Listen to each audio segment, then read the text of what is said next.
तौर पर यानी अनेकों बीमारी में काम करता है। ये मृत संजीवनी बोलता है।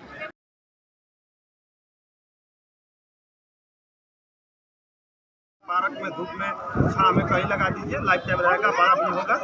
इसको खा भी सकते हैं, लगा भी सकते हैं, मेडिसिन का भी काम करता है, ये शो प्लांट में भी काम करता है। इसका सुबह सुबह जड़ का पानी पीजिए, ये 2-2 पाता खाइए, मतलब पेटो गश्ती, पेटो जमा, पेशाबो जमा, हाथ के तौर पर यानी अनेकों बीमारी में काम करता है।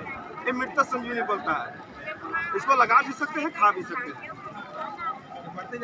बड़ा भी होगा, फूल भी आएगा। संजीवनी मतलब प्लांट बोलता है। पानी में गमला में लगाइए, टब में लगाइए, गिलास में लगाइए, आपका मर्जी। कहीं से पानी रखेंगे तब भी हो जाएगा ना? हाँ, पानी होना चाहिए, मतलब बोतल, टब, गिलास, गमले में पानी होना।